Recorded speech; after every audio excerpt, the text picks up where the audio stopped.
지금 시장은 차기 연준 의장을 케빈 해시스로 보고 있습니다. 예측 시장 폴리마켓 기준 케빈 해시시 연준 의장이 될 확률 55%, 경쟁자인 케빈 워시, 크리스토퍼 월러를 크게 앞서고 있습니다. 트럼프 대통령이 곧 차기 연준 의장을 발표하겠다고 예고한 상황에서 시장은 이미 해시스를 가장 가능성 높은 선택지로 가격에 반영하고 있는 겁니다. 왜일까요? 성장, 완화, 그리고 트럼프와의 코드. 오늘은 왜 케빈 해시시 이렇게 평가받는지, 그리고 그 선택이 금리에 어떤 의미를 갖는지 정리해 보겠습니다. 왜 지금 해시신가? 연준의 이례적인 완화 조합. 먼저 지금 연준 상황부터 짚고 가야 합니다. 지난 12월 금리 인하는 단순히 금리만 내리는 것이 아닌 유동성 측면의 조치도 취했습니다.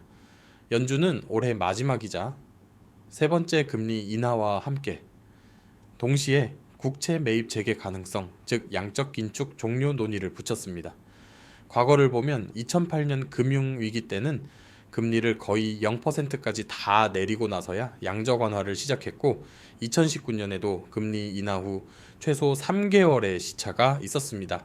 그런데 지금은 금리를 내리면서 대차 대조표 축소를 멈추고 유동성을 다시 공급할 수 있다는 신호를 동시에 주었습니다. 쉽게 말해 과거에는 금리라는 칼을 다 쓰고 나서야 양적 완화라는 방패를 꺼냈다면 지금은 두 도구를 동시에 들고 있는 상황입니다. 이건 연준이 이미 완화 강도를 한 단계 앞당겨 놓았다는 뜻입니다. 이런 환경에서 어떤 의장이 오느냐는 단순한 인사 문제가 아니라 금리와 유동성의 방향을 결정하는 변수가 될 수 있습니다. 파월 vs 해시트, 같은 데이터를 보는 다른 프레임. 여기서 케빈 해시트의 성향이 드러납니다. 파월 의장의 언어는 늘 비슷합니다. 데이터에 의존하겠다. 2%로 내려간다는 더 큰 확신이 필요하다. 속도를 조절하겠다. 핵심은 브레이크입니다. 물가가 다시 튈 가능성을 최대한 경계하는 프레임이죠. 반면 해시스의 언어는 다릅니다. 그는 최근 CBS 인터뷰에서 3개월 평균 기준으로 보면 핵심 CPI가 연준 목표치인 2%보다 낮은 속도로 움직이고 있다고 강조했습니다. And so if you look at the 3-month moving average of core consumer prices, then they're running at an annual rate of about 1.6%, way below the Fed's target. 이게 왜 중요하냐면 연준은 과거 평균이 아니라 최근 추세를 보고 움직이기 때문입니다.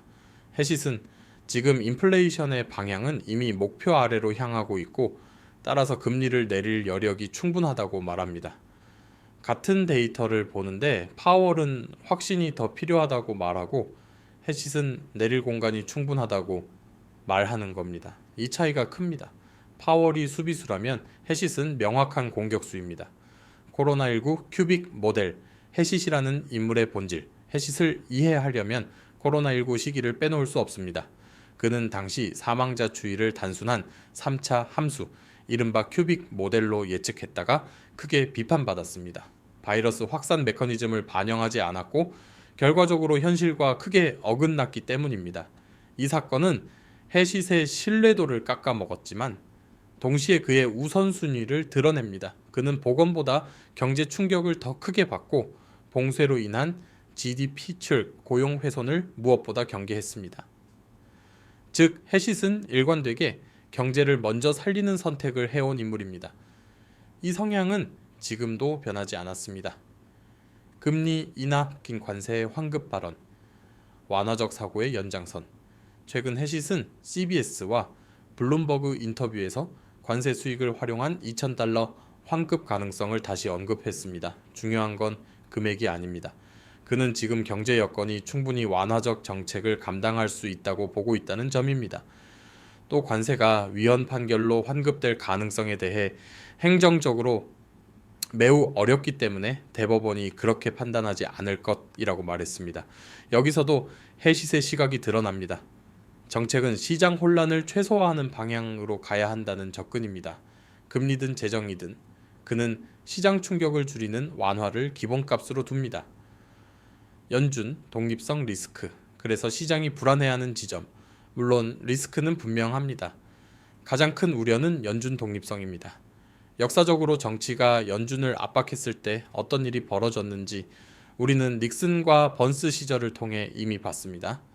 금리를 정치적으로 낮게 유지한 결과는 통제 불능의 인플레이션이었습니다. 이 점을 의식한 듯 해시스는 최근 CNBC 인터뷰에서 연준의 독립성은 정말 중요하다.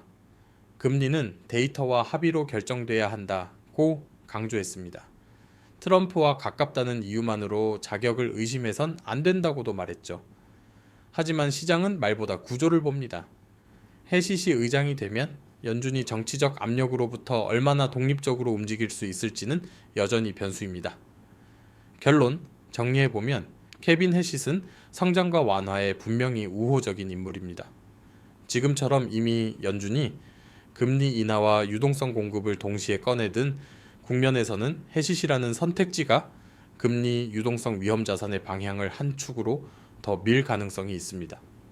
다만 그 기대가 너무 앞서가면 연준 독립성이라는 리스크가 다시 가격에 반영될 수 있습니다.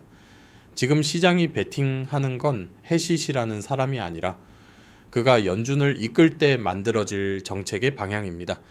오늘의 분석이 투자에 도움이 되셨길 바라며 다음번에는 쿠팡의 미 법인 이사로도 잘 알려진 케빈 워시에 대한 내용으로 찾아뵙겠습니다. 지금까지 리스크웨더였습니다. 시청해주신 여러분 감사합니다.